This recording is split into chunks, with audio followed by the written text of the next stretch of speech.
Wassalatu wassalamu ala rasulillah wa ala alihi wa sahbihi wa mawalah wa la hawla wa la quwata illa billahi wa ba'du. Alhamdulillah, segala puja dan puji hanya milik Allah subhanahu wa ta'ala. Salawat dan juga salam kita hadiahkan kepada Rasul kita Nabi besar Muhammad sallallahu alaihi wa ala alihi wasallam. Kita lanjutkan kajian kita masih membahas kitab Bahjah Qulubil Abrar karya Syekh Abdurrahman Ibn Nasir As-Sa'di rahimahullahu taala. Dan kita masuk pada Jawami'ul Kalim yang ke-22, air suci dan mensucikan. Kita baca hadisnya. An Abi Sa'id al-Khudri radhiyallahu anhu qala qala Rasulullah sallallahu alaihi wasallam al-ma'u tahurun la yunajjisuhu syai'un. Rawahu Ahmad wa Tirmidzi wa Abu Dawud wa Nasa'i. Dari sahabat Abu Sa'id Al-Khudri radhiyallahu an, beliau berkata, Rasulullah sallallahu alaihi wasallam bersabda, air itu adalah suci dan juga mensucikan. Tidak ada yang membuatnya najis satu apapun. Ma'asyiral muslimat yang dimuliakan Allah subhanahu wa ta'ala. Hadis ini sebenarnya ada asbab wurudnya. Ketika ada seorang sahabat Nabi sallallahu alaihi wasallam bertanya soal sumur bid'ah. Jadi ada sumur namanya sumur bid'ah itu. Sumur itu penuh dengan bangkai dan juga darah-darah haid yang dimasukkan oleh wanita-wanita di zaman itu dan kotor. Kemudian ada sahabat bertanya kepada Nabi sallallahu alaihi wasallam, bolehkah saya berwudu dari air yang terdapat dalam sumur bid'ah tadi? Maka Nabi sallallahu alaihi wasallam mengatakan, al-ma'u tahurun la yunajjisuhu syai'un. Air itu suci dan mensucikan dan tidak ada yang membuat najis satu apapun. Maknanya bahwa air itu selama tidak keluar dari kemutlakannya, selama air itu tidak keluar dari kemutlakan air, maka air itu selamanya suci dan tidak najis. Kecuali kalau seandainya air itu berubah satu warnanya, yang kedua rasanya, yang ketiga baunya, dan yang merubahnya adalah sebuah benda najis, maka air yang tadinya suci menjadi air najis. Jadi saya ulangi, asal air itu suci, tetapi air bisa menjadi najis dan keluar dari kemutlakannya kalau seandainya ada yang merubahnya dan terjadi satu di antara tiga perubahan.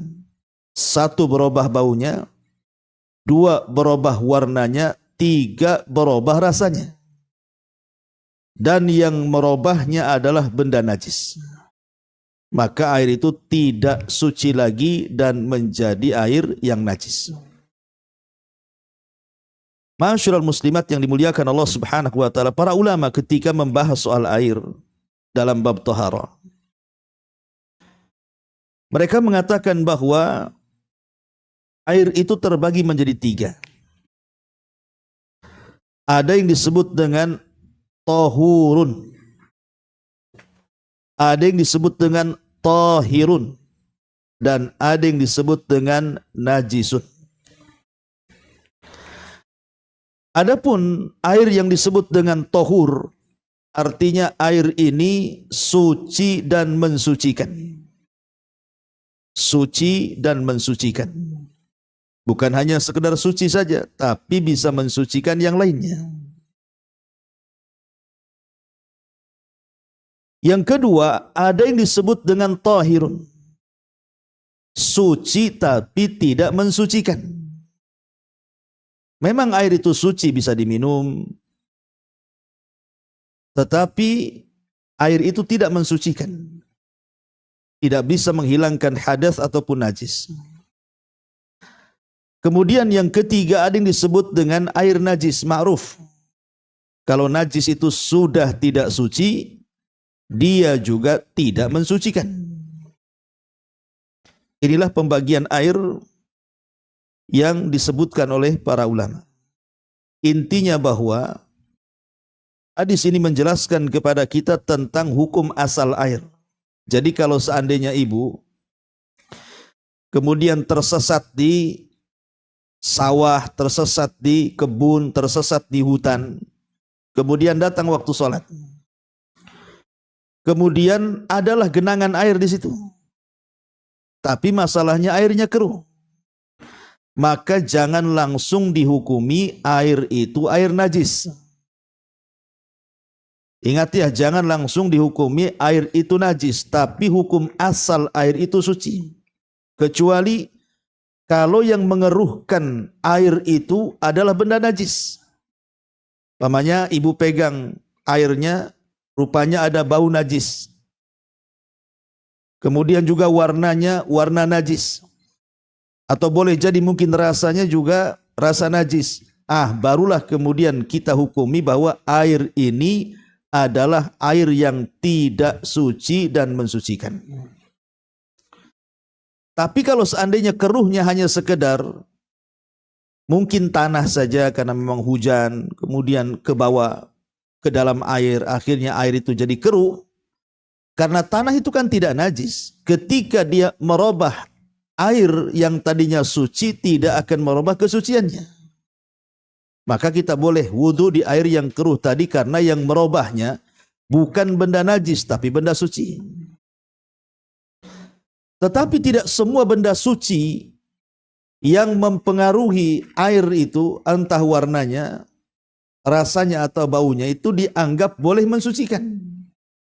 Ya, memang air itu suci. Seperti mamanya ibu campur air dengan sirup. Ya. Akhirnya kemudian jadilah air itu air sirup. Maka air sirup itu suci karena boleh kita minum.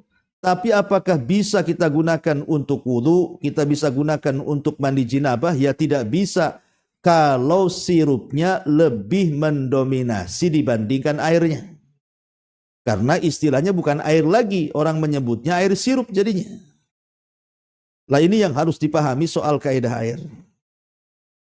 Lah dalam kitab ini pengarang mengatakan hadis yang sahih ini menjelaskan tentang sebuah prinsip yang sangat begitu luas pencakupannya. Apa itu? Bahwasannya air, semua jenis air, baik yang terpancar di bumi maupun yang turun dari langit, yang masih murni atau yang telah berubah karena tempatnya atau alirannya, atau disebabkan karena telah tercampur dengan benda-benda yang suci, walaupun banyak perubahannya, adalah air tersebut tetap dihukumi air suci. Artinya dapat digunakan untuk bersuci dan yang lainnya. Tidaklah dikecualikan dari maksud ucapan penuh makna ini kecuali air yang telah berubah warnanya, rasanya atau baunya disebabkan benda najis, sebagaimana disebutkan dalam lafad-lafad lain dari hadis ini. Jadi kesimpulannya tadi, selama yang merubahnya air itu benda suci, maka tetap air itu dianggap suci. Tapi tidak semua suci bisa mensucikan, gitu maksudnya. Lihat yang merubahnya.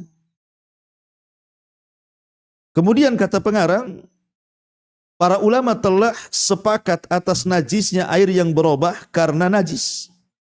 Tentang hal ini Al-Imam Ahmad dan juga selainnya berdalil dengan firman Allah, "Hurrimat 'alaikumul maitatu wad-damu wa lahmul khinzir." Diharamkan bagi kalian memakan bangkai, darah, daging babi sampai selesai ayat. Maknanya, kapan saja sifat atau ciri dari perkara yang diharamkan itu muncul pada air, air tersebut menjadi najis dan kotor. Hadis ini adalah selain menjelaskan bahwa air yang berubah karena tercampur benda-benda suci, maka air tersebut tetap suci. Begitu pula air yang telah dipakai oleh seorang wanita, maka tidak mengubah status kesucian secara mutlak. Air pun telah suci karena tangan seseorang yang baru terbangun dari tidur malamnya dimasukkan ke dalam airnya. Hanya saja yang dilarang adalah seseorang yang terbangun dari tidur malamnya memasukkan tangannya ke dalam air sampai ia mencucinya, sebabnya atau sebanyak 3 kali. Adapun larangan dari menggunakan air tersebut, hadis ini tidak menjelaskan hal itu. Maknanya sekali lagi bahwa saya singkat saja apa yang dikatakan pengarang di sini. Ya, tadi saya sudah jelaskan secara global di muqaddimah. Mudah kita memahami ini tentang kaedah air dalam bersuci itu. Pokoknya selama air itu tidak berubah rasa, warna dan juga baunya, maka air itu dianggap suci dan mensucikan. Tapi kalau seandainya air itu sudah berubah warna, rasa dan baunya karena sebuah benda najis, maka sepakat air itu najis, tidak suci dan mensucikan. Tetapi ketika air itu berubah warna, rasa dan baunya dengan benda suci dan benda suci itu mendominasi lebih banyak dibandingkan airnya, seperti ada air 1 gayung, ibu kasih tepung pula 1 kilo. Tidak bisa untuk wudu, Bu. Coba aja apa enggak belepotan tepung tuh nanti di muka dia. Karena sudah menjadi air tepung. Memang dia suci. Kalau dimakan pun tidak haram, tidak najis. Tapi kan tidak bisa untuk bersuci. Hanya suci saja. Itu kesimpulan daripada hadis yang kita baca ini. Ma'asyiral muslimat yang dimuliakan Allah Azza wa Jalla. Saya tertarik ingin mengembangkan pembahasan ini seputar keajaiban air. Ma'asyiral muslimat yang dimuliakan Allah Subhanahu wa taala, air ini adalah nikmat Allah Subhanahu wa taala yang sangat besar bagi kehidupan kita ini. Besar nikmat air itu. Dan Allah Subhanahu wa taala menjadikan segala sesuatu hidup itu dikarenakan air. Allah mengatakan dalam surah Al-Anbiya 30, "Wa ja'alna minal ma' kulla syai'in hayyin." Dan kami jadikan dari air itu segala sesuatu yang hidup. Artinya kalau tidak ada air, tidak ada yang hidup. Karena Allah Subhanahu wa taala menjadikan kehidupan itu ditentukan dengan air. Kalau tidak ada air, tidak ada binatang, tidak ada manusia, tidak ada tumbuh-tumbuhan. Semua akan mati. Artinya hajatnya kita kepada air itu sangat luar biasa. Makanya air itu salah satu dari nikmat Allah Subhanahu wa taala yang layak kita syukuri. Karena itu nikmat besar. Ya. Ma'asyiral muslimat yang dimuliakan Allah Subhanahu wa taala. Kita perhatikan keajaiban air ini. Baik secara Quran, sunnah ataupun sains. Ketika Allah Subhanahu wa taala berfirman soal penciptaan binatang. Apa kata Allah Subhanahu wa taala dalam surah Nur ayat 45? Allah mengatakan, "Wallahu khalaqa kulla dabbatin min ma'in." Dan Allah telah menciptakan semua jenis hewan itu dari air. Jadi asal penciptaan hewan itu dari air. Bahkan bukan hanya hewan saja. Termasuk juga Allah Subhanahu wa taala menciptakan manusia juga dari air. Allah mengatakan, "Wa huwallazi khalaqa minal ma'i basharan faja'alahu nasaban wa sihran wa kana rabbuka qadira."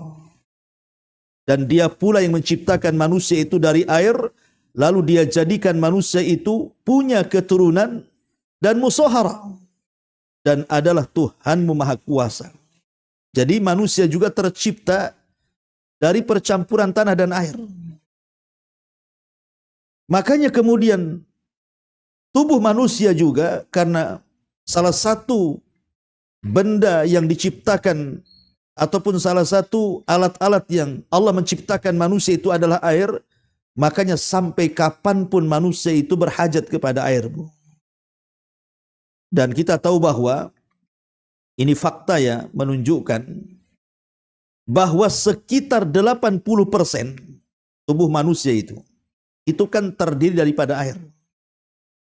Otak, darah, maka itu pun banyak penuh dengan air. Artinya bahwa seperti contoh umpamanya, kalau seseorang itu sampai kekurangan air, kalau sampai seseorang itu kekurangan air, kira-kira apa yang terjadi? Maka banyak organ kita itu yang tidak berfungsi. Artinya air juga mempengaruhi badan kita, karena memang 80% tubuh manusia itu terdapat air. Artinya kita berhajat dengan air. Kalau sampai kekurangan air, masalah itu organ kita. Ma'asyiral muslimin yang dimuliakan Allah Azza wa Jalla, walaupun anggaplah dalam badan kita ini penuh dengan semacam vitamin, nutrisi dan begitu seterusnya, kalau kekurangan air itu tetap akibatnya daya tahan tubuh itu pasti melemah. Artinya bahwa air itu sangat dihajatkan untuk kesehatan manusia. Makanya mengkonsumsi air dalam jumlah yang cukup dalam setiap hari itu bisa memperbaiki organ-organ tubuh manusia. Ma'asyiral muslimin yang dimuliakan Allah Subhanahu wa taala, dan banyak lagi ya kalau kita bercerita tentang manfaat air, mungkin ibu bisa bertanya kepada pakar-pakar kesehatan, dokter dan yang semacamnya. Ya. Lah air ini yang sedemikian rupa menentukan hidupnya manusia. Kalau kurang air bisa mati orang itu. Apalagi sampai tidak minum air bisa mati. Lah karena hajatnya kita dengan air itu luar biasa. Artinya air itu adalah nikmat agung yang Allah Azza wa Jalla anugerahkan kepada kita. Maka bersyukurlah Allah masih menganugerahkan air kepada kita. Lebih luas daripada itu, ma'asyiral muslimin yang dimuliakan Allah Subhanahu wa taala, air ini oleh Allah Subhanahu wa taala dijadikan sebagai keberkahan bagi kita. Bukan hanya nikmat, tetapi dalamnya juga ada berkah. Contoh umpamanya, Anas bin Malik radhiyallahu anhu sampai menceritakan, jadi kata Anas, kami ini pernah kehujanan bersama Nabi SAW. Kemudian Nabi SAW menyingkap bajunya sampai terguyur hujan tuh sebagian badannya. Kemudian Nabi SAW mengatakan, ketika ditanya oleh Anas bin Malik, kenapa engkau lakukan seperti itu? Maka Rasul bersabda, li'annahu hadithu ahdin bi rabbih. Karena hujan ini baru saja Allah ciptakan. Kata Imam Nawawi, maknanya hadis di sini adalah hujan itu membawa rahmat yang baru saja diciptakan Allah. Ini juga untuk menepis anggapan kalau pamannya pas hujan gerimis, kemudian kadang-kadang kita khawatir, nak cepat sini nanti kau sakit kepala kan gitu kan. Ya kalau itu yang jadi keyakinannya ataupun semacam sugesti dia, ya bisa saja sakit kepala gara-gara kena hujan tuh. Padahal Nabi SAW justru mengambil sebagian air hujan itu. Jadi kalau ada air hujan, bahu Nabi itu ditempelkan di air hujan itu supaya kena tetesannya. Untuk apa coba Rasul melakukan seperti itu? Karena Rasul menganggap rahmat Allah sedang turun tuh. Sedang turun. Makanya sahabat Ibnu Abbas radhiyallahu anhuma sampai mengatakan, annahu kana idza amtaratis sama yaqulu ya jariyah ukhruji saraji, ukhruji thiyabi. Wa yaqulu wa nazzalna minal ma' wa nazzalna minas sama'i ma'an mubaraka. Jadi Abdullah ibn Umar ini kalau turun hujan, maka dia akan mengatakan kepada budak wanitanya, keluarkan pelanaku, keluarkan bajuku, sentuhkan kepada air hujan itu. Lalu beliau membacakan ayat, dan kami menurunkan dari air yang penuh barakah, artinya banyak manfaatnya.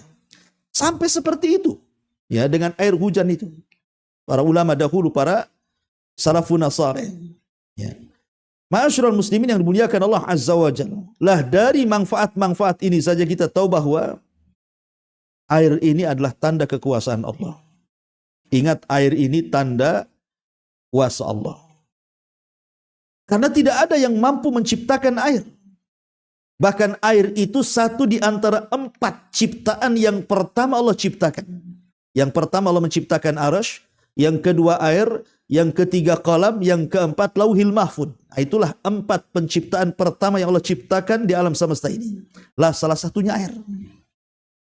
Makanya kenapa kemudian Allah Subhanahu wa taala sampai mengatakan inna fi khalqis samawati wal ardh wa ikhtilafil laili wan nahar wal fulki allati tajri fil bahri bima yanfa'un nas wa ma anzalallahu minas sama'i mimma in fa'ahya bihil arda ba'da mautiha wa batha fiha min kulli dabah wa tasrifir riyahi was sahabil musakhkhari bainas sama'i wal ard la ayatin liqaumin ya'qilun, kata Allah. Sesungguhnya pada penciptaan langit dan bumi ini, pergantian ada malam ada siang, kapal yang berlayar di lautan dengan muatan yang bermanfaat bagi manusia, apa yang diturunkan Allah dari langit berupa air, lalu dengan air itu dihidupkannya bumi setelah matinya. Dan dia tebarkan di dalamnya bermacam-macam binatang dan perkisaran angin dan awan yang dikendalikan antara langit dan bumi. Itu semua merupakan tanda kuasa Allah yang harus dipikirkan bagi orang-orang yang mengerti. Jadi air itu kuasa Allah. Dia adalah rahmat Allah Subhanahu wa taala yang Allah anugerahkan kepada kita. Makanya di antara sunnah, Bu, berdoa apabila selesai hujan. Namanya ini baru selesai hujan sekarang kan, Bu. Tadi kan hujan deras tuh. Apa sunnah yang harus kita ucapkan coba setelah hujan itu turun, selesai hujan itu? Nabi mengatakan, ucapkan mutirna bifadlillahi wa birahmatihi. Ibu kalau habis hujan berdoa-doa ini enggak? Ini sunnah hukumnya. Mutirna bifadlillahi wa birahmatihi. Kami telah dihujani dengan karunia dan rahmat Allah. Nah, gitu doanya, Bu. Ya, ini kita ucapkan karena memang hujan itu nikmat dan hujan itu rahmat. Makanya kita berdoa seperti itu. Bahkan di antara keajaiban air ini bisa menghilangkan hadas, bisa menghilangkan najis, bisa menghilangkan kotoran pada badan kita. Lah ketika kemudian hadas, kemudian juga najis dan kotoran hilang pada badan kita, apa yang terjadi? Allah cinta dengan kita. Disebabkan air, Allah cinta dengan kita. Makanya Allah Subhanahu wa taala berfirman dalam surah Al-Baqarah ayat 222 itu, innallaha yuhibbut tawwabina wa yuhibbul mutatahhirin. Allah suka dengan ahli taubat dan Allah suka dengan orang yang suka bersuci. Suci dari hadas dan suci dari najis, dan tidak mungkin hadas dan najis dihilangkan kecuali dengan air. Kecuali kalau tidak ada air ya mungkin darurat lah, tayamum, ya. Tapi lihat bagaimana Allah Subhanahu wa taala sangat cinta dengan orang-orang yang bersuci dengan air. Ma'asyiral muslimat yang dimuliakan Allah Subhanahu wa taala, bahkan air sendiri suka digunakan oleh Nabi sallallahu alaihi wasallam untuk buka puasa kan, Bu. Nabi itu kan kalau buka puasa biasanya pertama dia akan cari rutok, cari kurma basah. Kalau tidak ada pakai kurma kering. Kalau tidak ada pakai air putih. Ya. Nabi SAW menggunakan air minum itu untuk berbuka puasa. Menunjukkan bahwa air ini berkah. Kemudian juga ingat bahwa bukan hanya air itu ditinjau dari segi nikmat. Air juga bisa jadi azab. Air itu bisa jadi sebuah azab. Bahkan kalau kita lihat sejarah, azab yang pertama kali menimpa manusia itu dengan apa, Bu? Dengan air. Azabnya kaum Nuh. Itulah azab yang pertama diturunkan ke tengah-tengah manusia, itulah azab dengan air. Ketika Allah Subhanahu wa taala berfirman dalam surah Al-Qamar ayat 10 sampai 15, pada rabbahu inni maglubun fantasir. Maka Nuh berdoa kepada Rabbnya, ya Rabb, aku sudah mulai dikalahkan. Tolong aku. Maka Allah Subhanahu wa taala kabulkan doa Nuh dan mengatakan fafatahna abwabas sama bima'in munhamir. Wa fajjarnal arda uyunan faltaqal ma ala amrin qad qudir. Wa hamalnahu ala dzati alwahin wa dusur tajri bi ayunina jazaan liman kana kufir. Lihat kata Allah. Maka kami bukakan pintu langit dan kami hujani kaum Nuh dengan hujan sederas-derasnya. Kemudian kami buka mata air bumi dan kami pancarkan sekencang-kencangnya. Maka berjumpalah air langit dan air bumi, maka menjadi tsunami yang penuh dengan tufan, akhirnya meluluh lantakkan seluruh umat Nuh, kecuali yang di perahu Nuh yang diselamatkan. Lihat, azab yang pertama yang ditimpakan Allah Subhanahu wa taala dengan air. Bahkan kaum yang setelahnya, kaum apa? Setelah Nuh itu kaum Ad, ya, kaum Ad itu. Ketika mereka kufur dengan nabinya, kaum Ad itu, siapa nabi kaum Ad itu? Nabi Hud alaihi salam. Kufur dengan Nabi Hud. Maka Allah Subhanahu wa taala mengazab mereka dengan cara apa? Menahan air. Tidak hujan bertahun-tahun sampai paceklik, kekeringan, kering kolontang. Tahulah kalau tidak ada air apa yang terjadi, Bu? Rumput pun mati, hewan-hewan pun bisa mati, kita aja bisa mati. Akhirnya Allah Subhanahu wa taala kemudian kirim azab kepada mereka setelah Allah tahan air. Kemudian mereka pun meminta kepada Allah Azza wa Jalla agar diturunkan hujan. Maka dikirimlah awan yang berwarna hitam. Padahal awan berwarna hitam itu adalah awal daripada azab Allah. Mereka tiba-tiba senang, dikiranya mau ada hujan, rupanya di balik awan itu ada azab Allah Subhanahu wa taala. Ada petir, ada angin yang mengangkat mereka semua ke langit. Akhirnya mereka pun binasa karena azab itu. Lihat, azab-azab awal-awal yang Allah turunkan itu dengan air. Ya. Boleh jadi dengan cara air ditumpahkan sehingga manusia akhirnya dengan air itu menjadi azab bagi mereka. Nyawa pun melayang di mana-mana. Atau sengaja Allah tahan air itu sehingga kesulitan air akhirnya mereka pun merasa tersiksa.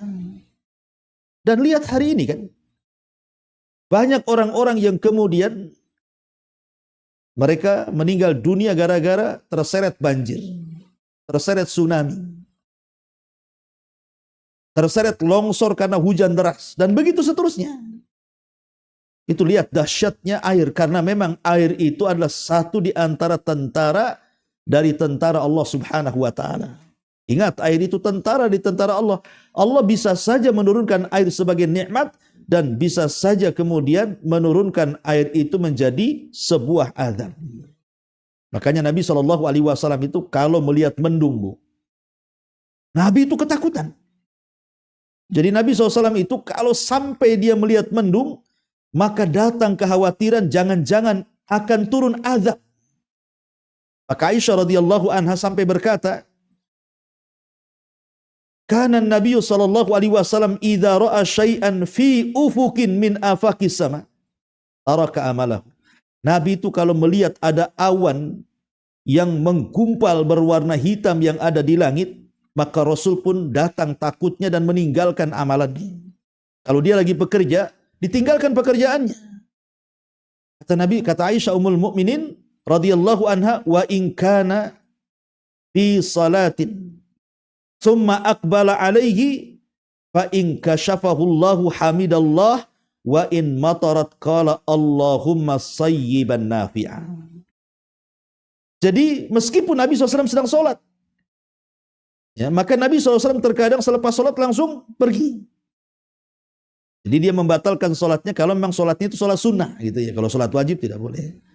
Kemudian beliau kembali melakukannya lagi jika hujannya telah selesai. Kalau seandainya awan tadi telah hilang, maka beliau langsung memuji Allah Subhanahu wa taala. Tapi kalau seandainya awan itu menurunkan hujan, maka Rasul akan mengatakan Allahumma sayyiban nafi'ah. Ya Allah, mudah-mudahan hujan ini bermanfaat. Maka sunnah hukumnya Bu, kalau turun hujan, maka kita katakan Allahumma sayyiban nafi'ah. Ya Allah, mudah-mudahan hujan yang kau turunkan ini tidak membahayakan, tapi bermanfaat untuk kami. Dan kalau seandainya betul-betul hujan itu turun, kok nampak angin puting beliung, kemudian nampak benda-benda yang ada di jalan itu diangkat dia, kemudian mulai banjir masuk ke rumah-rumah, maka doanya bukan Allahumma sayyiban nafi'an lagi, tapi doa dengan doa yang lain, Allahumma hawalaina wala alaina. Allahumma alal akam wal jibal wad tirab wa butunil audati wa manabitis syajar. Begitu doanya. Ya. Allahumma hawalaina wala alaina. Ya Allah, turunkanlah hujan di sekeliling kami, tapi bukan hujan yang merusak kami. Kemudian Allahumma alal akam wal jibal wad tirab wa butunil audiyati wa manabitis syajar. Ya Allah, sekiranya hujan ini membahayakan, alihkanlah hujan ini. Alihkan hujan ini ke dataran-dataran tinggi, ke gunung-gunung, ke bukit-bukit, perut-perut lembah, dan tempat tumbuhnya pepohonan. Nah, begitu Bu. Ya, itu yang diajarkan Nabi Shallallahu Alaihi Wasallam. Dan air juga, di antara keajaibannya, dia dijadikan mukjizat dari mukjizat para nabi. Lihat Nabi Musa alaihi salatu wasallam ketika Bani Israel, mereka kehausan di Ardutih, di bumi perjanjian. Ketika itu mereka dikutuk oleh Allah Azza wa Jal 40 tahun tidak bisa keluar dari padang pasir. Akhirnya mereka kehausan, kepanasan. Mereka datang kepada Nabi Musa dan mengatakan, ya Musa, kami haus. Maka Musa pun mengambil tongkatnya kemudian memukulkan di batu. Maka Allah Subhanahu wa taala katakan, fang fajarat minhu ithnata asyrata aina. Tiba-tiba keluar 12 mata air dari batu tersebut. Lihat, air jadi mukjizat para nabi. Termasuk juga mukjizat Nabi kita Muhammad SAW. Jadi Anas bin Malik itu menceritakan, ketika aku melihat Rasul Sallallahu Alaihi Wasallam, dan ketika itu datang sholat asar, manusia berusaha untuk mencari air wudhu. Masalahnya tidak ada air. Maka Nabi Shallallahu Alaihi Wasallam ketika itu meminta kepada Anas untuk mendatangkan air walaupun sedikit. Kebetulan adalah air walaupun satu bejana. Akhirnya Rasul kemudian memasukkan tangannya dan berdoa kepada Allah. Tiba-tiba tangannya mengeluarkan sumber mata air. Kata Anas bin Malik radhiyallahu anhu, sampai aku melihat semuanya bisa berwudu dari bejana itu. Dan tidak ada habisnya. Lihat. Ini keajaiban air dijadikan oleh Allah Subhanahu wa taala sebagai mukjizat para nabi. Ya. Bahkan di antara keajaiban air itu, gara-gara air orang bisa masuk surga, Bu. Gara-gara air orang bisa masuk surga. Ingat hadis yang pernah saya bahas, seorang pelacur di zaman Bani Israel. Hampir dia mati karena kehausan. Kemudian ketika dia sudah putus asa, dapat pula dia sumur. Masuklah dengan susah payahnya dia ke sumur. Akhirnya dia berhasil mengambil air, terselamatkan jiwanya dari kematian. Setelah itu kemudian dia keluar dari sumur, melihat ada seekor anjing pula. Sama nasibnya kehausan. Kesian dia wanita ini. Akhirnya kemudian dia masuk ke sumur dengan susah payahnya, dengan sepatunya dia mengambil air dan memberikan minum kepada anjing itu. Anjing itu pun terselamatkan dari kematian. Karena keikhlasannya dan tobatnya, akhirnya wanita dimasukkan ke dalam sorga. Lihat, masuk sorga karena air, memberi minum. Ya, masuk sorga karena air, memberi minum. Bukan hanya itu saja. Kalau kita ini menggunakan air untuk berwudu, apa yang terjadi? Dosa-dosa kita akan keluar dari badan kita lewat tetesan-tetesan air itu.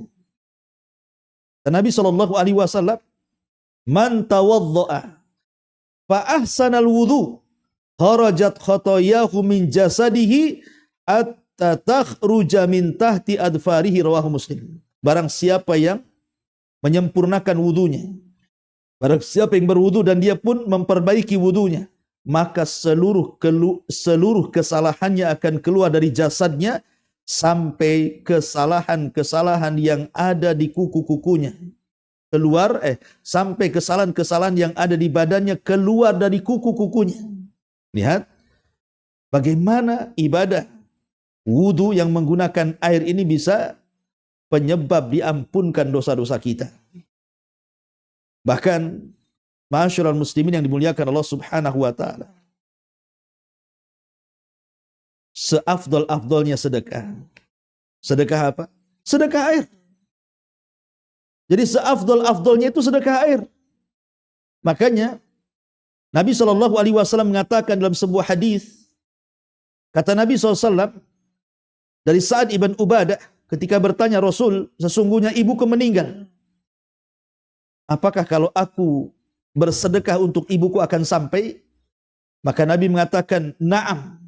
Kemudian dia mengatakan, sedekah apa yang paling afdal wahai Rasul? Untuk kukirim pahala kepada ibuku. Maka Rasul mengatakan, suqyul ma. Memberi minum manusia. Beri minum dengan apa? Dengan air. Ya. Sampai Nabi SAW mengatakan itu seafdal-afdalnya sedekah. Bahkan kalau lebih jauh daripada itu, di antara kenikmatan sorga yang Allah anugerahkan kepada penduduk sorga itu salah satunya adalah air. Makanya Allah Subhanahu wa taala berfirman dalam surah Muhammad ayat 15 itu kan, mathalul jannatil lati wa'idal muttaqun fiha anharun min ma'in ghairi asin wa anharun min labanin lam yataghayyar ta'mu wa anharun min khamrin ladzati lisyaribin wa anharun min asalin musaffa. Allah mengatakan perumpamaan penghuni sorga yang dijanjikan orang-orang yang bertakwa di dalamnya adalah disediakan bagi mereka air-air, sungai-sungai dari air yang tidak berubah rasanya. Kemudian juga air-air susu. Air-air susu yang juga tidak berubah rasanya. Kemudian air-air dari khamar atau sungai-sungai dari khamar yang lezat rasanya. Termasuk juga sungai-sungai dari madu yang sudah disaring sangat bersihnya. Lihat kenikmatan ahli sorga itu air. Ya, bukan hanya sekedar makanan, juga minuman. Dan minuman terbuat dari air. Termasuk juga azab penduduk neraka juga terkadang dengan air. Azab penduduk neraka itu. Ketika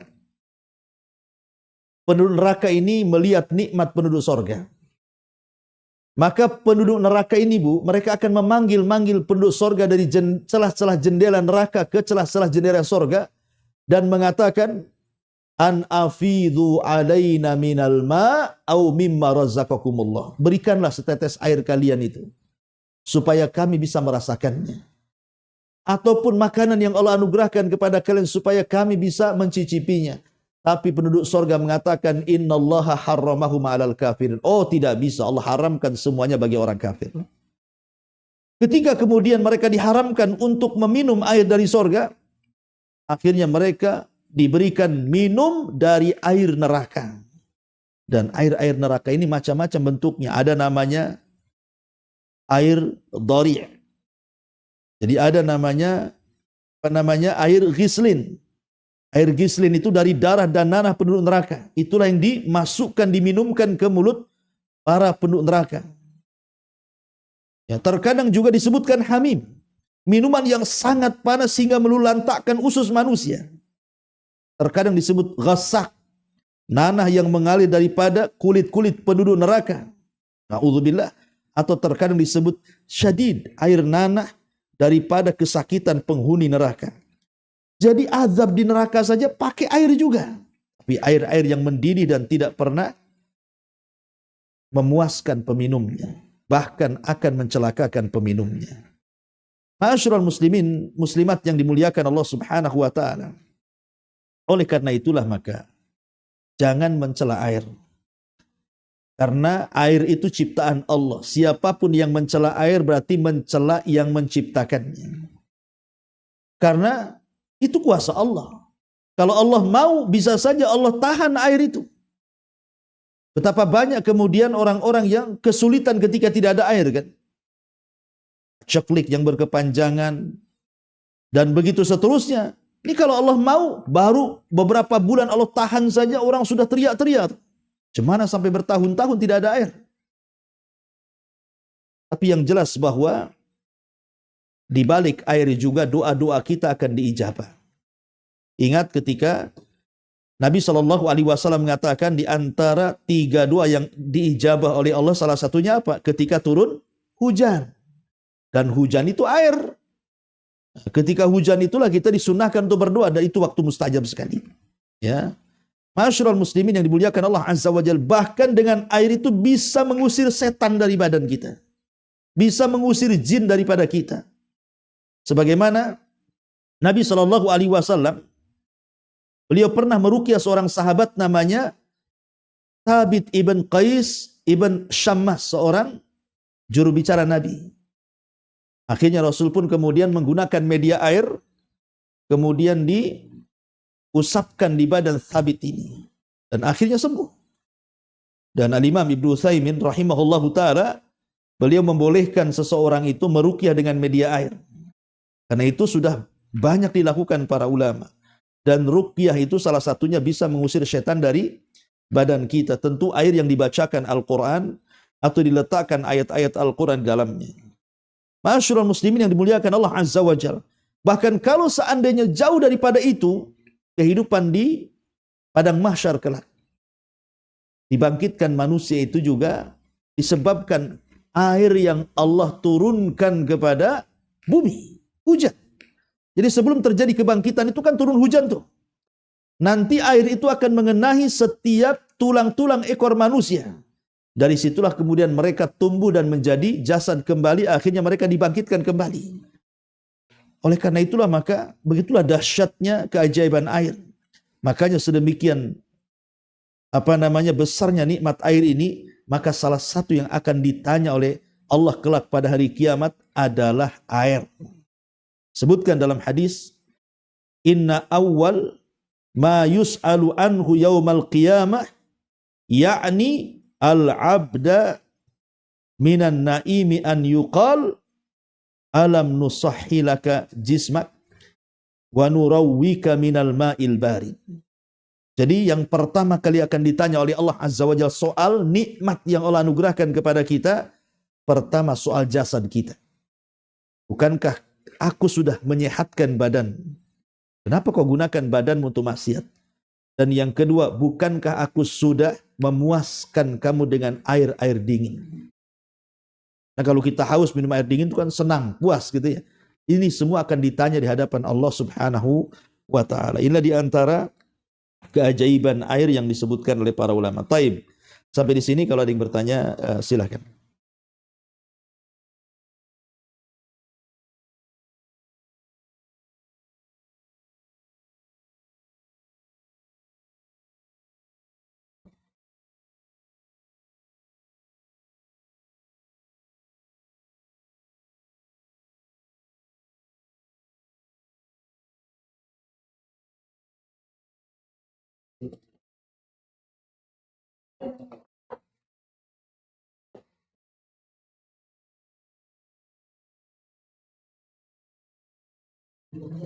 Enggak ada.